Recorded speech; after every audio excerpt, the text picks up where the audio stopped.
Uh-oh. Here we go. You're on the Clark the Shark Show at 1-800-449-8255. And when I look at this album cover, Genesis ABACRAP, I always think that that's a turd. You know, you got the yellow thing up top, the blue thing below, and it's just a turd in the middle. Because this album, you know, it really is a turd. That's all I can call it at 1-800-449-8255, right here on the fabulous Clark the Shark Show. And at the same time of calling this album a turd, I'm also like, you know, it's not fair. All the bad reviews and all the hate this album receives. You know, it gets it from critics and fans alike. You know, is it well-deserved? Maybe, maybe not. But for an album with a turd on the cover, I also think, you know, that's a shoe. Like, that's a pant leg. Like the yellow thing's pants, and then the blue thing's a shoe. And then the sock is like a turd. Right here on the Sharky Show from the golden EIB Sharkerphone. It's not a microphone, people, for today. It's a Sharkerphone, baby. The golden EIB Shark Network. Excellence in shark casting. Where I've already reviewed, you know, the albums by Genesis just before this one. You know, Duke and then there were 3 and Wind and Wuthering, and I think there's a Phil solo album in there. I'm not sure, but then comes this one, ABACRAP, which of course is from late 1981. And I remember being, you know, 16 years old and just thinking, what the fuck is Genesis doing here? You know, I was a little bit like, you know, this album is really terrible, but I still listen to it. You know, it's weird. Like I want to hate it, and I do, but I still listen to it, and I don't know why. Even right now in 2023, I can't really stop playing this album. And sometimes my brain is like, well, I want to play this shitty album just to hear what shitty is. And then I listen to it and I'm like, I keep listening, you know, like what is wrong with me? Come on, Sharky, get this crap off your turntable, man. And, you know, back in the day, I never bought this album. Not at Go Boy, not at the Rhodium, not at Peanut, not at Zed, nowhere. Not up in LA or Hollywood. I refuse to buy this album. And I don't think I have ever really bought this album. You know, even to this very day, I'll just listen to the YouTube, or, you know, I'll go online somewhere like Amazon or whatever, listen to this. But, you know, I don't know, man. It deserves the hate. It really does. And then again, no, or something. You're just like, it has, I mean, it's probably going to get terrible reviews. I'm not even sure what reviews this thing gets, but yeah, it's all over the place. It gets like 4 and 3 and 2. It should get 1, you know. It gets solid 4s. I don't know why, or 3.5 or 4.5, but it doesn't get 5. And it could get 1, if you know what I mean, right here on the Clark the Shark Show. And there's like, there's Phil with Chester, and I don't know what Genesis was like. It's just weird. It's an experiment gone really bad. Now the song ABACRAP, the first song on side 1, 6:58. You know, it's a long song. It's a really terrible song, and yet I always find myself listening to ABACRAP. And I listen to the whole song. The ending gets really boring and lame, but the ending isn't what I hate about the song.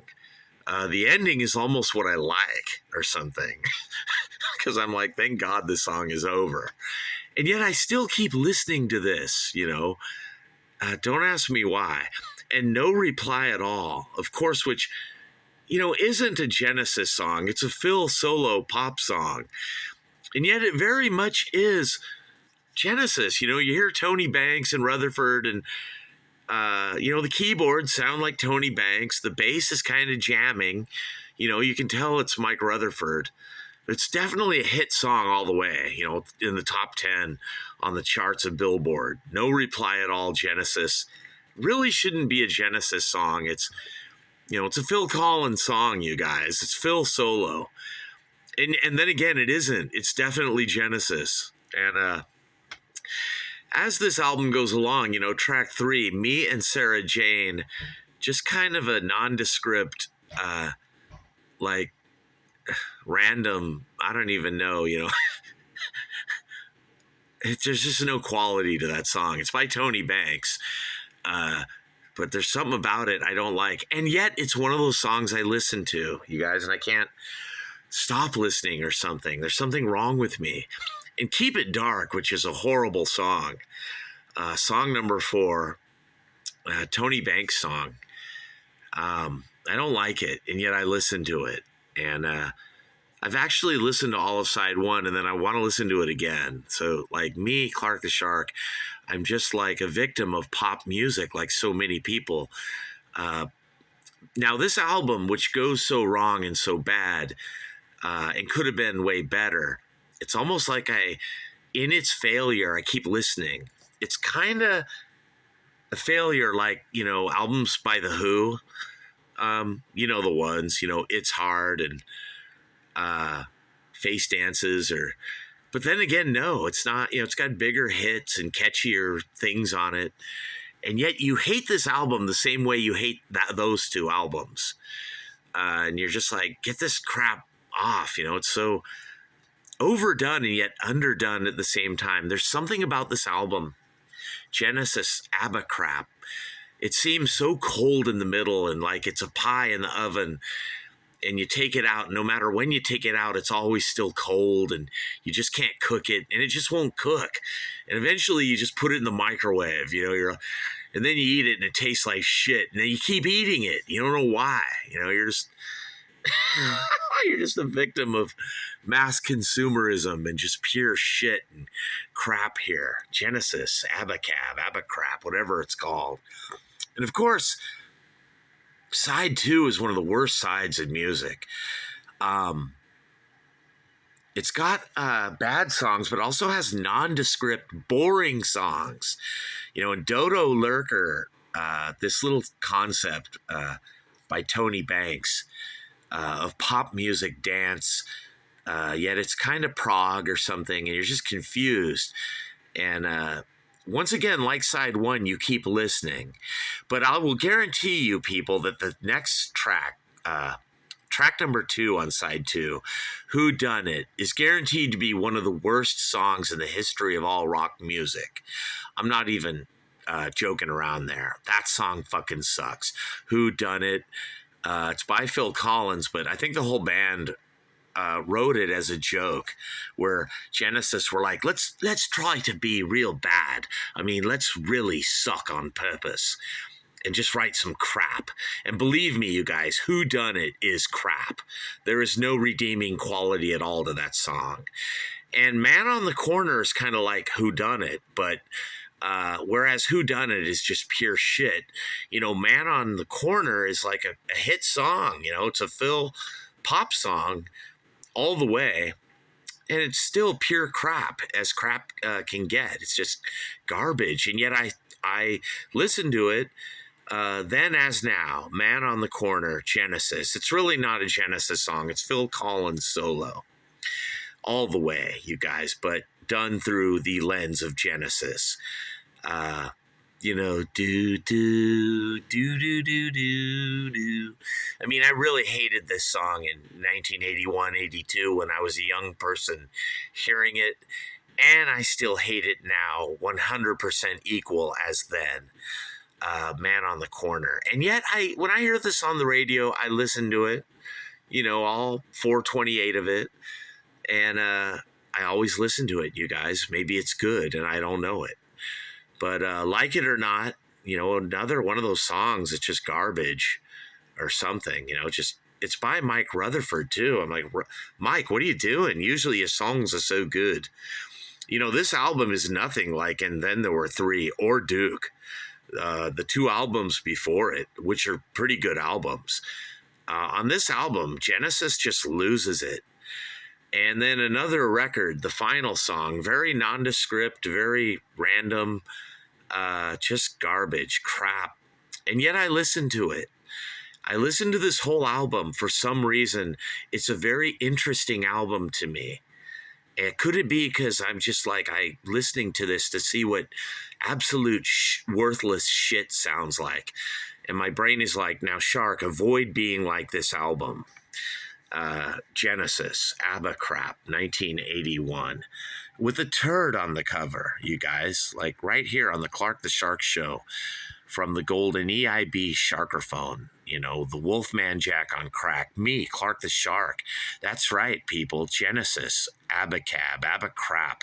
This actually got a one-word review, you guys, and it deserves it. On a scale of 1 to 10, I'd give this album a 2. On a scale of 1 to 100, I'd give this like a 12. It's a really bad album. And yet, I find myself listening to it, and not just listening to it, but listening to it all the way through. And I'm like, what is wrong with my brain? Why do I listen to this album? And it's like, I can't stop listening to it also.